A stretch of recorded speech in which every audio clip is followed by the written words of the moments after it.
Hey, this is the Daily Overpass. My name is Eric and I make apps. Now today I want to talk again about app ideas. Okay, so today I want to talk a bit more about app ideas. And I know I've made a video about this in the past saying, your app idea is worthless, which is something I still kind of believe. I'm still not a big fan of the app ideas. Actually, that's not true because we all have to start with an idea. So an app idea is a great thing. I mean, if we didn't have one to begin with, we wouldn't get started, but the app idea is usually followed by execution.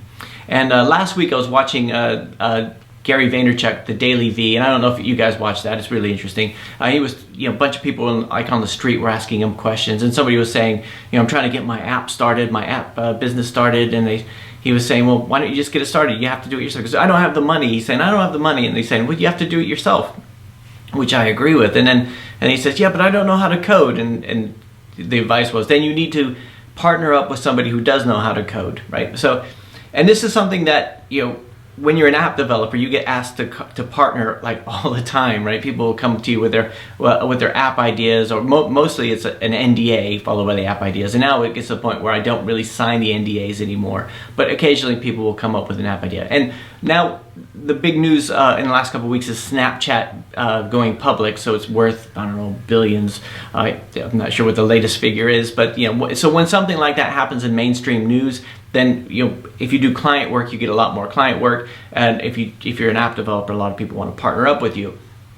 And and it's those ones that look really simple that that everyone kind of flocks into the market. So Flappy Birds was a very simple game, and there were many like it. And there were many clones afterwards. But when people saw Flappy Birds, the first thing they think is, that's making all this money, and I could do that. I remember thinking the same thing with Fart Machine, thinking, well, what if you did Fart Machine but with vomit or something? And just sort of thinking that, and then you start getting into the market and you realize that everybody's thinking the same thing.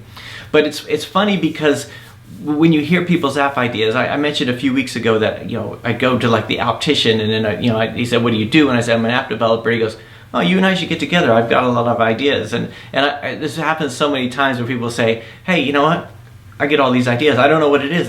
They just come to me, right? And it's kind of funny. And like you'll get several situations where I've been in where somebody will say they want to partner up with you, and my answer is usually no. I mean, it's always no. There's only been one time when I partnered up with somebody, and that's because they had most of the work already done, and it still took a lot of time. A lot more time than it should have, and we made no money off of it. So it was it didn't work out well. But it's people will, there's this expectation that the idea itself is worth something. So to give you, like, I can remember to give you an idea. So like I'll meet with somebody. They'll say, hey, well, can we meet? I want to discuss this idea that I have or whatever. And you think, yeah, I'll go to this meeting even though maybe I shouldn't. It should, like in a coffee bar or whatever. And then they'll sit down and, maybe they'll make you sign an NDA and just sign it. I've signed so many NDAs. I'm not sure what I'm allowed to talk about anymore. In fact, one time I signed an NDA I met with a guy with this project, and I just didn't have time to do it. It was a bigger project than I would have time for, so I declined it. And then 6 months later, I met with some new prospects, and they had basically the same idea, and I had to say, no, it's too similar to another one I heard, so I didn't take it, just because I'm not sure. I didn't want to get stuck in any of the legal, because I'm happy to sign an NDA and all that kind of stuff.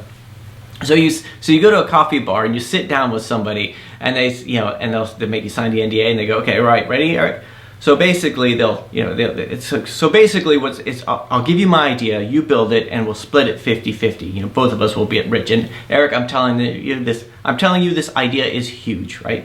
And you think, oh man, I came all this way, he didn't say anything about the 50-50 on the phone, so you think, okay, all right, what is it? And then they'll get in really close, right? And they'll look around, make sure nobody, if somebody's walking past, they'll watch it. Okay, all right, ready? Uber for babysitters. Huh? Just came to me. Here's another one. Flappy Birds with kittens. Just came to me.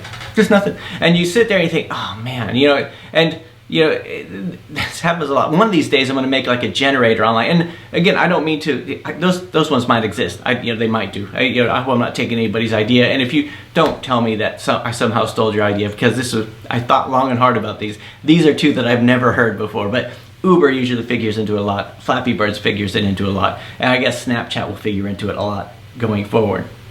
But like I've said before, you know, the idea itself is worthless. It's the execution that matters. And when somebody comes to you, and as an app developer, you might get approached as well, and they'll say, hey, I want to share you 50-50 on this idea. And the fact of the matter is you know, once you get to that point where you're actually building it, it's like that's the most work, that's the biggest chunk of work, and doing that marketing bit is really, really hard. And you know, so the people that when I have partnered with somebody, it's almost like, you know, we take all this big amount of work, and then you do all this work, and because you're doing it for free, it's really hard, because you know if they want to be a perfectionist, then you find yourself working these long, hard hours for no pay, and then when it goes live, you find out that person was in no position to market it. They had no idea of the scale of marketing that they had to do, and you could do that, because a lot of the times when people approach you, you have to look at how many Twitter followers do they have? You know, how many contacts do they have? You know, and Twitter's not that important, but when you think about somebody saying that they're going to be able to market something for you, you have to think, how are they marketing themselves? So, anyway, it's an interesting field. You know, when Snapchat goes public, I expect to get more calls through, and again, I'm happy to talk to anybody. I mean, everybody has to start with an app idea, so I'm not saying that that's a bad thing. And a lot of times they are derivatives of other things. So you like a mashup. So you say like Uber and babysitters, or Uber and chefs, or something like that. And you hear that a lot. But there's nothing wrong with it. But it's the execution. The execution is important, and the marketing is extremely important. At least that's my opinion. Anyway, that's it for today. I'll talk to you guys tomorrow.